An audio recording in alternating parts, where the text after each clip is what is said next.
Hello, everyone. Welcome to podcast number 4 of the Great Story Project. We are so happy to be here with you.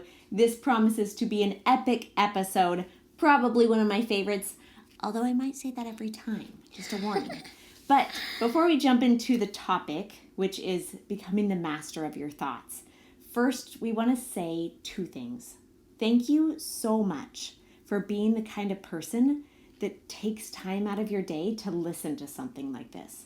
Because this is good input. This is something that's hopefully designed to help you to increase your personal development, to increase your character, to just increase and look up.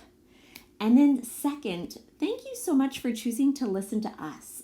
Because we know you have lots of options out there and people that are way ahead of us in speech and thought, but you chose to listen to us today. So our sincerest gratitude for that. Mm-hmm. And then us cheering you on for being the kind of person that wants to grow and improve. Yes. Bravo. Be proud of yourselves, okay? Take a moment and just know you are working on yourself right now and you are like getting after it, and that's awesome. Yes.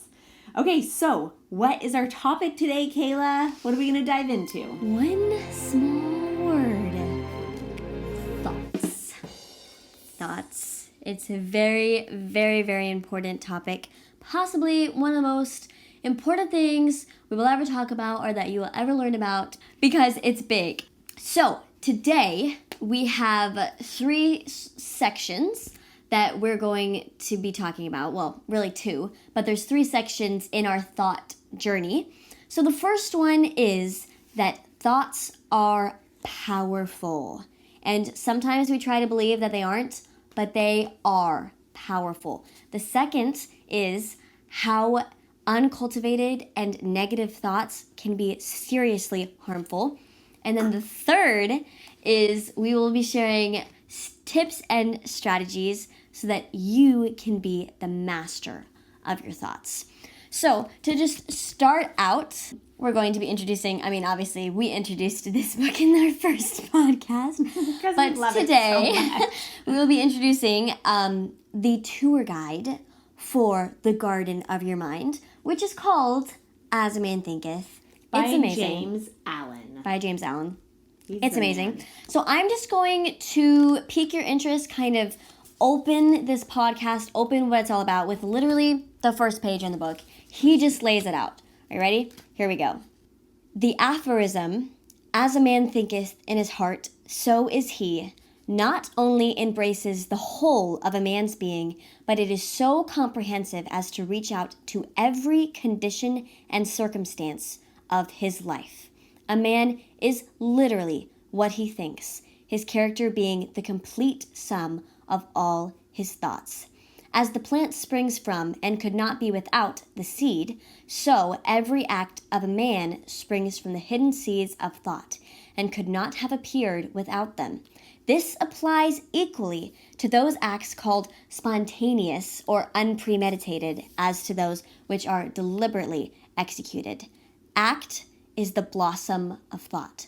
I'm going to say that again. Act is the blossom of thought, and joy and suffering are its fruits. Thus does a man garner in the sweet and bitter fruitage of his own husbandry. Oh, it's good, right? So we're going to be talking about the first 2 subjects today about why they're powerful and how negative ones can be harmful. And so you're probably going to be ended on a cliffhanger and you're going to be like, well, what do you do with that? They're harmful? Like, how do we fix that? All these things, right? But never fear. You just have to wait 2 weeks. Because in the next podcast, in part 2, because we have so much to say about thoughts that it's going to have to be split into 2 parts. I don't want to keep you here forever. Yeah. In part 2, we're going to be doing a deep dive on how you can be the true master of your thoughts. So, let's get into it. Have you ever struggled with finding meaning and purpose in everyday life? My name is Mindy.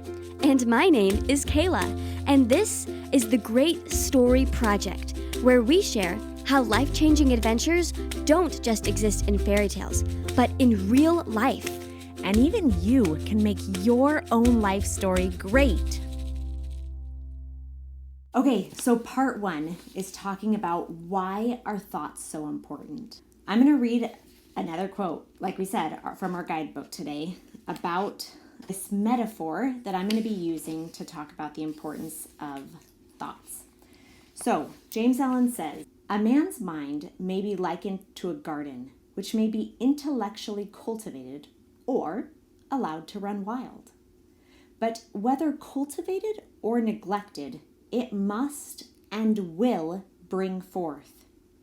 If no useful seeds are put into it, then an abundance of useless weed seeds will fall therein and will continue to produce their kind.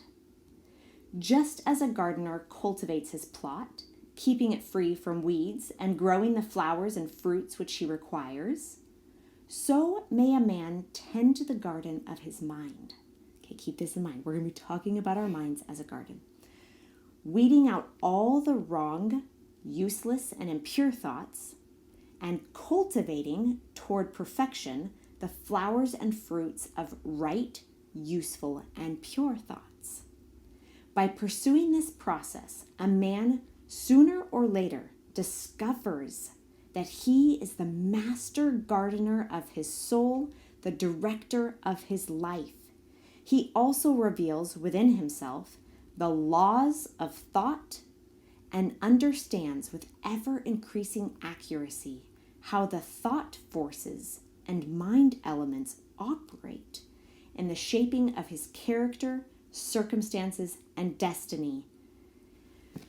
So we are talking about thoughts, character, and destiny. So your thoughts actually will equal your destiny, which is why we're talking about this today. But we're going to dive into this topic of your mind being a garden. So go with me. I'm a visual person. I love thinking about things visually in my mind.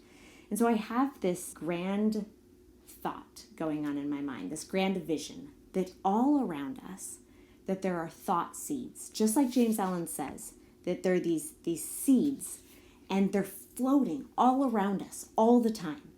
And of course you can't see them, or that would be crazy, right? So they're flowing through us, they're flowing around us, they're coming from our best friend, their thoughts are coming from our next door neighbor, they're coming from our spouse or our children, they're coming from Africa or China. From anywhere and everywhere, these thought seeds are floating all around us and through us. And I also believe that thought seeds can also come from the adversary, from the devil, and they can come from angels and from Jesus. And so, whoa, that's a lot of thoughts. That's a lot of things floating around us. And so if we can know that all of these things are happening and that our brain inside is this beautiful garden, just like he said, and we get to tend this garden. And so I see 4 characters in this garden. Stick with me. This is kind of cool and helps me to imagine what's happening up there. You know, the movie Inside Out, it's so fun, right? There's lots of characters up there, but this is my own spin on it. So in this garden, I see 4 characters. I see the guardian. He's the guy that's at the gate. That's like, yep, come on in. Nope, you can't come in, right? So there's the guardian. There's the overseer. There's the warrior. And then there's the gardener. Guardian, gardener. 2 separate guys. Okay, so we talked about that the guardian is the one that lets him in. The overseer is the one that kind of stands and looks over all things and is making sure that everything's running, because the overseer really knows what needs to be happening. It's like he has a bird's eye view because they all have their own jobs, right? So they're kind of in the thick of it, but he's able to look above. You know, if you're looking on Google Maps, there's only like this little part that you can see on the map, but if you zoom out, you can see your whole journey, right? So he can see the whole garden, and so he knows exactly what steps each of the others need to take next. Exactly.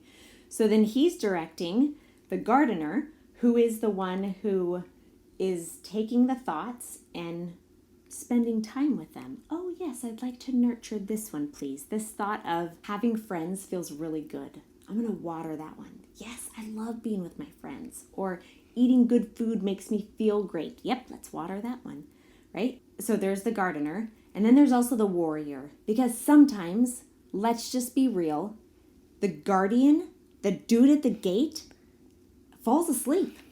I don't know. Or he's like off duty, or he forgets what his job is. Or Bells decides to, declare bankruptcy. Yeah. He's like, everyone's in today, folks. Come on. Everyone, all the thoughts, come on in. I don't know. Sometimes it's faulty. So the overseer has to say, warrior, we got a job to do. We have some dragons to slay, some thoughts to pull out, some weeds to excavate.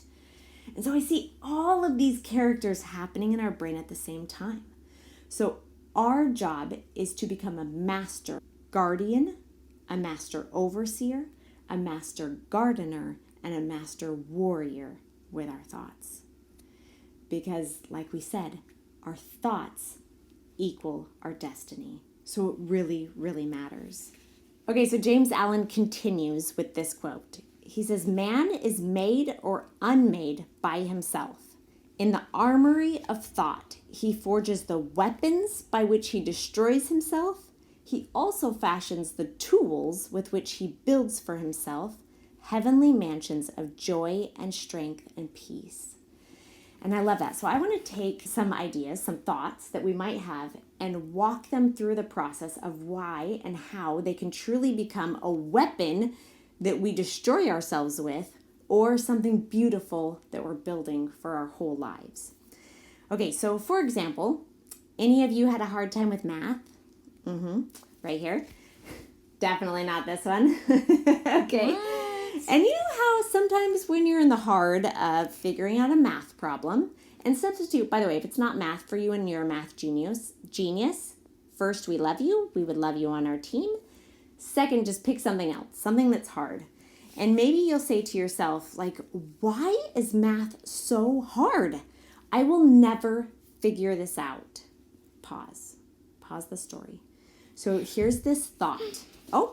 I will never figure this out. So we had a circumstance happen. We were doing a math problem and we couldn't figure it out. That was the circumstance. We were stuck. And then we had this thought, I will never figure this out. So the guardian is like, oh, that one could be true. We should let that thought in. Because he might never figure it out. Who hired him? And so in comes this thought, I'm never going to figure it out. And if the gardener is told by the guardian, you got to pay attention to this one because it might actually be true. Okay? And the gardener's like, oh, we got to think about this. I'm going to give it some water. Because now we're thinking about it. Because anytime we stop and we think and we ruminate on a thought, it's like literally giving it some water. It's giving it time and attention. And so then now we're paused and we're going to think. And so now the overseer is like, what's going on down there, right? She, whoever, is like wondering, where is that going to go? Because there's this fun little song that maybe some of you have heard. When you choose the very first step on the road, you also choose the last, right? So if somebody believes the story, because this thought is now planted in our head, I'm never going to figure it out. All of a sudden, that becomes a really interesting story that could come up in lots of things. So first it was relating to math.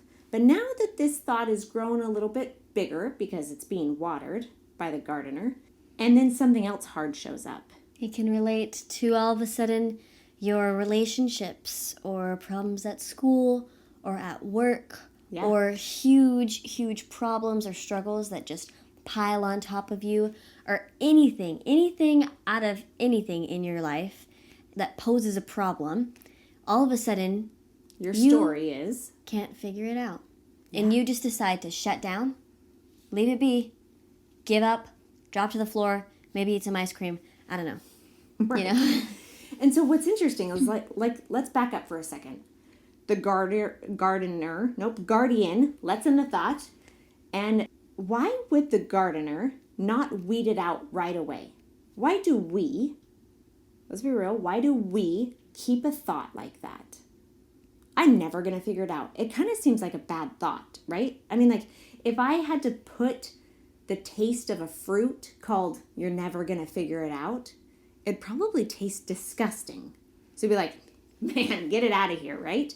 But we keep it. Why do we keep it? This is what's crazy. This is why we're in this podcast, we're also talking about how thoughts can become really harmful to us. Because two things happen. Either one, we don't recognize how destructive it's going to be. We don't see the end of the road. We don't see that it's going to relate to 20 other things in our life. That all of a sudden, what started with just math is now everything. We can't figure out anything in our life anymore. So we don't recognize how far-reaching it can become. Or two, we actually feel like it will help us in the moment.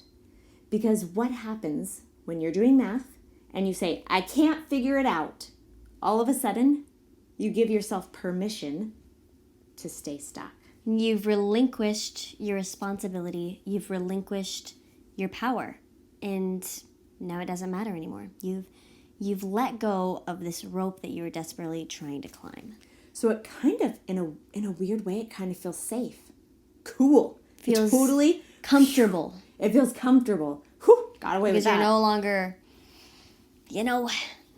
crawling up. Because if you replace the thought, I'm never going to figure it out, with a different thought, this is really hard.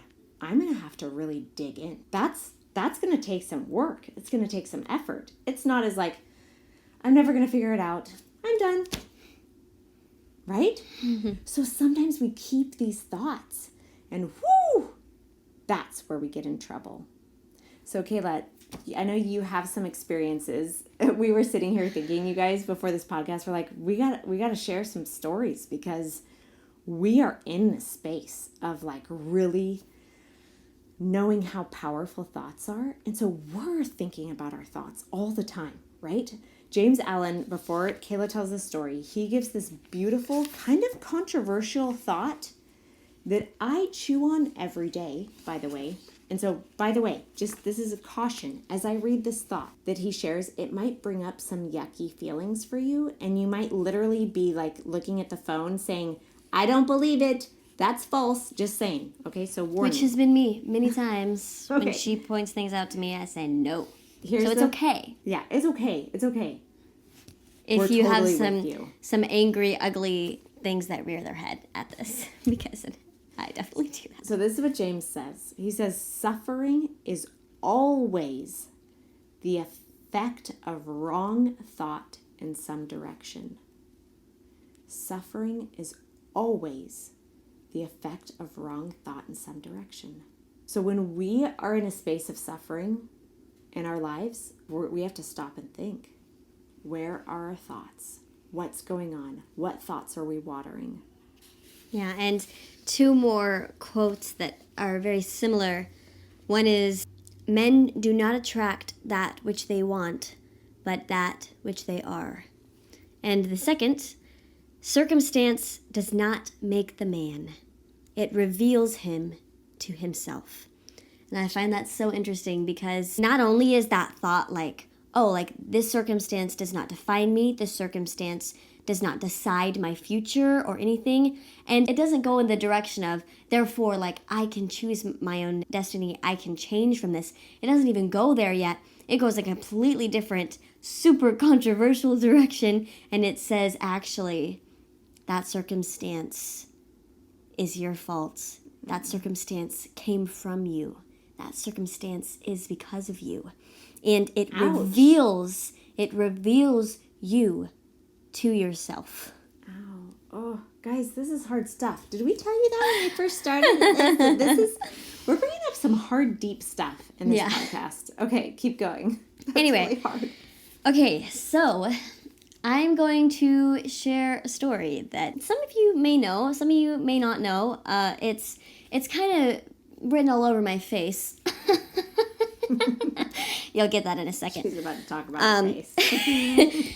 So about a year ago, I started developing some pretty bad acne. And obviously, I'm a teenager, It happens to some more than others, annoyingly. Anyway, and I had started developing some pretty bad acne. And it's funny because when I look back on my life and I look back, I'm like, I would never be that person who like gets into a ton of skincare and, masks their face with a ton of makeup and does all these things. Like, I would just never care about my skin that much. Like, it's just a pimple, That was literally my belief. That's what I thought. But then, like, it got worse, and all of a sudden, it was all over my face. And, there's some insecurities that are subjective, like, oh, I don't like the color of my hair. That's subjective. But acne is not really subjective, okay? It's just pretty bad. Either way, it's pretty bad. No matter which direction you look at it, it's pretty bad. So this, was happening on my face. And unlike other insecurities, this is not something you can hide. I mean, maybe if you cake your face with makeup, maybe. But it's not, it's right there for everybody to see. That just one insecurity that you literally can't hide. And so this was all ruminating in my thoughts the past year and coming up. But there was still a big part of me that was like, I'll never be that person to get deep into the skin, get deep into the skincare. But it was one little building block of thoughts after another. My guardian was not doing a good job. And my gardener was like, ooh, let's keep watering this one. And I remember there was this specific time, and I feel literally days before, I was literally talking to my mom, I'll never, you don't have to worry about me, I'm totally good, I'd be yeah, it's kind of, annoying, but, I'm totally not insecure about that, I'm good. So, I'm at the dentist, and the helper of the dentist comes in to, stuff her mouth in my face, and... You mean stuff her hands in your mouth? That's what I meant. I didn't even know where that came from. Stuff her hands in my mouth. And she's doing her thing, poking me in the gums, making me bleed, all that stuff. And your gums are inflamed. Maybe they are. I don't know. And she starts talking, and I'm not really listening because I'm just watching Looney Tunes on the screen. And I didn't really hear what you said at first, so I was like, uh-huh. But then I kind of realized that she was talking about my acne. And she was like, oh, I see that you have, a lot of pimples on your face. And then I realized that she was talking about that. She was like, oh, I totally get it. I had a brother or something in high school who had really bad acne. You just have to get through it. Pimple patches can really help. Just you can get through this, all these things. And I was like, uh-huh. Helpful. Uh-huh. The helper of the dentist all of a sudden has made it their responsibility to give me advice on my skin. And until that point, nobody had ever brought up my skin to me, because most people just won't, and that's probably a good thing. Just take a hint. She was trying to be helpful, this sweet lady. No, she was not being helpful. So I get in the car and I'm like, Mom, this dental person, she's talking about my acne. Mom, she brought up my acne, and all of a sudden, it was over. This little tiny thought, this little seed, all of a sudden, it grew into a huge roaring monster. And instead of being this little annoying thing, all of a sudden, it was the main villain in my life. It meant everything. And so I was like, Mom, I'm getting skincare products. I'm going to figure this out. I'm going to do whatever it takes to take this villain down. But here's the hard thing. The villain of acne can't always be taken down right away. Because as much as I love to think that I am in control in every way possible, that's just not true. There are some things that you cannot control. And obviously you can do lots of things to help with your acne, and I was doing all the things. I was washing my pillowcase. I was, all these random things that the internet tells you to do, and none of it was helping. And sometimes it's just hormones, and sometimes it just takes time to figure it out, and you can't control it in the moment. And then all that leaves you with is thoughts. So I let my thoughts run away from me, and I didn't realize that I couldn't defeat this villain by stabbing it in the neck. I had to demote this villain to a puny little side character in my story. And it took me a really long time to figure this out. It took me the whole year. Obviously, it's also helped that my acne has definitely gotten better and I've gotten to a good routine and everything. But for a while there, it was so hard. It was every thought. Every time I went outside, every time I met someone, I was thinking, oh my gosh, they're looking at my acne. They're thinking all these things. And all like, it was the monster. It occupied my thoughts. And so like, I guess that's just an example of how small things, little thoughts can grow and all of a sudden can mean everything.